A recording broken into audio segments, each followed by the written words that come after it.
આજ ગાંધી નિર્વાણ દિવસ છે. હુબનાથની એક કવિતા. शीर्षक છે मैं नथुराम गोडसे बोल रहा हूं. पुनः प्रणाम बापू. बरसों बाद लगा कि आपसे मुखातिब हो. बात बहुत जरूरी भी थी और मेरे हिसाब से यही सही वक्त है आपसे बात करने का. बापू, सच कहूं, मैं सचमुच आपसे परिचित नहीं था. आपकी महानता से सर्वथा अनभिज्ञ में आपको समझने लगा था देश का दुश्मन. मुझे बेहद गलत सूचनाएं प्रदान की गई थी. मुझे बेहद गलत सूचनाएं प्रदान की गई थी आपके बारे में और मैंने भी उन पर भरोसा किया आंख मूंद कर. मुझे यह भी नहीं पता था कि दक्षिण अफ्रीका में भी जानलेवा हमले हुए थे आप पर और आपने माफ किया था हमलावरों को. बापू, दरअसल अंधेरे और अज्ञान को हमेशा से डर रहा है रोशनी का. इसलिए हर युग में अंधेरे ने पुरजोर कोशिश की उजालों को मारने की और हर बार असफल रहा. इस बार भी बापू, मेरे साथी सचमुच देशभक्त थे, किंतु उन्हें देश का अर्थ गलत बताया गया. जैसे जिहादियों को बताया जाता है धर्म का गलत अर्थ.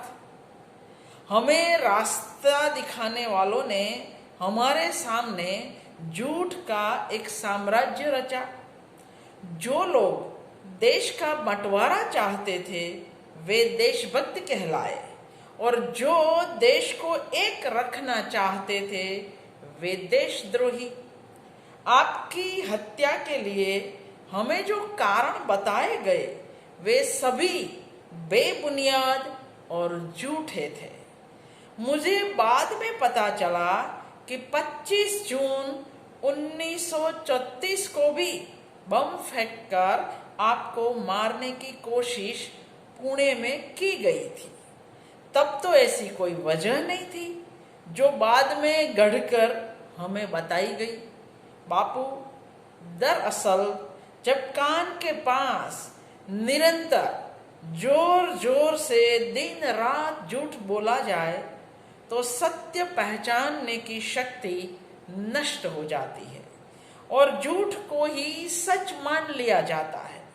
हमारे साथ भी ऐसा ही हुआ. आपकी हत्या का मुझे दुख तो है, किंतु उससे ज्यादा दुख इस बात का है कि जिन्होंने हमें उकसाया था उन हमारे पूज्य ने अदालत में एक बार भी मेरी ओर देखा ही नहीं. एक बार देखकर मुस्कुरा देते तो मैं धन्य हो जाता. तभी मुझे पता चला कि मेरा इस्तेमाल किया गया, जैसा मुझसे पहले भी हुआ. आज मैं इसलिए आपसे बात करना चाहता था कि आज भी मेरे नाम पर एक भयावह और घृणित झूठ गढ़ा जा रहा है. मेरा नाम लेकर वही जहर फैलाया जा रहा है जिसका मैं शिकार हुआ. बापू, बहुत दुख होता है जब हजारों बरस की परंपरा और ज्ञान वाला मेरा भारतवर्ष अनपढ़ मूर्खों की तरह झूठ और पाखंड के पक्ष में तालियां बजाता है. अज्ञान और क्रूरता, मूर्खता और हिंसा इस कदर मेरे देश पर कभी हावी नहीं थी. बापू, एक मजेदार बात बताओ. इस देश में ऐसे अनपढ़ पैदा हो गए हैं जिन्होंने कसम खाने को भी किताबें नहीं छुई, फिर भी ज्ञान बघारते हैं इतिहास, धर्म, दर्शन पर. टुच्ची सुविधाओं, घृणित स्वार्थ की खातिर अपनी रीढ़ निकालकर केंचुआ बन जाने वाले आप पर उंगलियां उठाते हैं, जो अपना कच्छा तक संभाल नहीं पा रहे, वे आपके विचारों को थोथा बता रहे हैं। ये क्रोध नहीं, दया के पात्र है या फिर उपहास के। ये हर साल आपके पुतलों पर दागते हैं गोलियां। मैं जानता हूं कि आप न इन गोलियों से न मेरी ही गोलियों से मर सकते। आप अब भी इस देश में कहीं न कहीं छिपकर ही सही रह रहे हैं। मेरी हाथ जोड़कर प्रार्थना है बापू, आप वापस लौट आओ, वरना ये देश मानसिक गुलामी की गर्त में हमेशा के लिए चला जाएगा।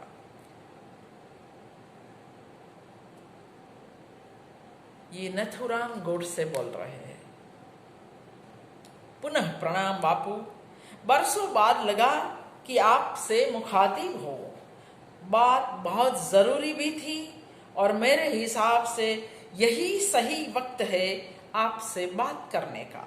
बापू, सच कहूं, मैं सचमुच आपसे परिचित नहीं था।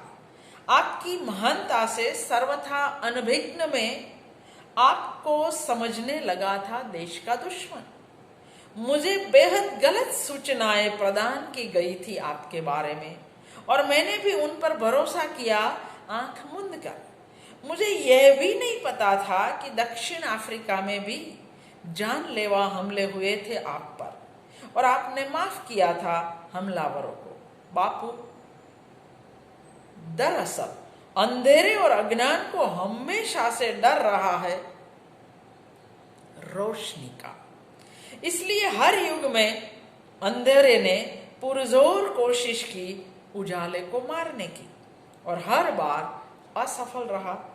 इस बार भी बापू, मेरे साथी सचमुच देशभक्त थे, किंतु उन्हें देश का अर्थ गलत बताया गया, जैसे जिहादियों को बताया जाता है धर्म का गलत अर्थ।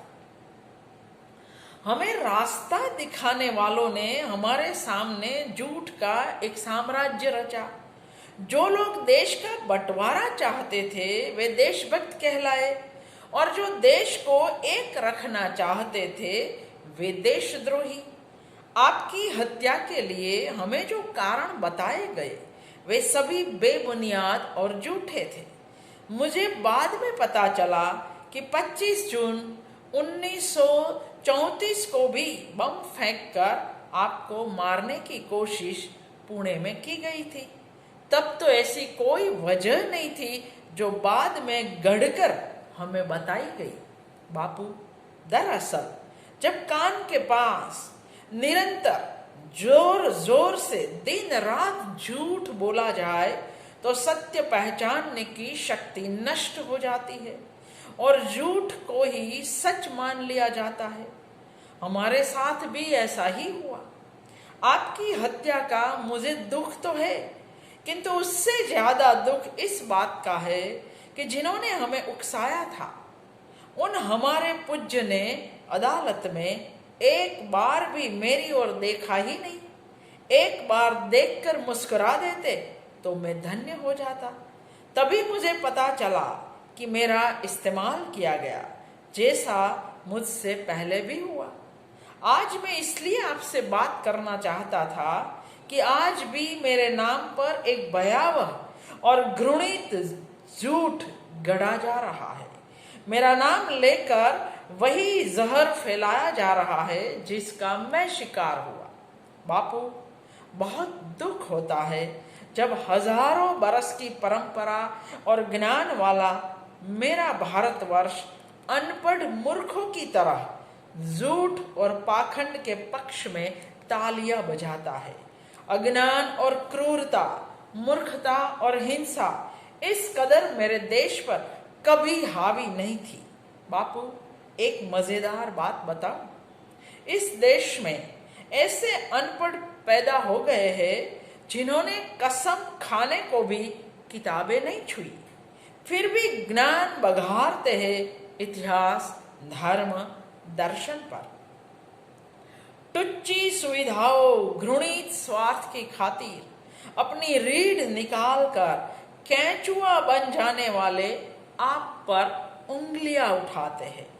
जो अपना कक्षा तक संभाल नहीं पा रहे, वे आपके विचारों को थोथा बता रहे हैं। ये क्रोध नहीं, दया के पात्र है, या फिर उपहास के। ये हर साल आपके पुतलों पर दागते हैं गोलियां। मैं जानता हूं कि आप न इनकी गोलियों से न मेरी ही गोलियों से मर सकते हैं। आप अब भी इस देश में कहीं न कहीं छिपकर ही सही रह रहे हैं। मेरी हाथ जोड़कर आपसे प्रार्थना है बापू, आप वापस लौट आओ, वरना यह देश मानसिक गुलामी के गर्त में हमेश के लिए चला जाएगा। नाथुराम गोडसे।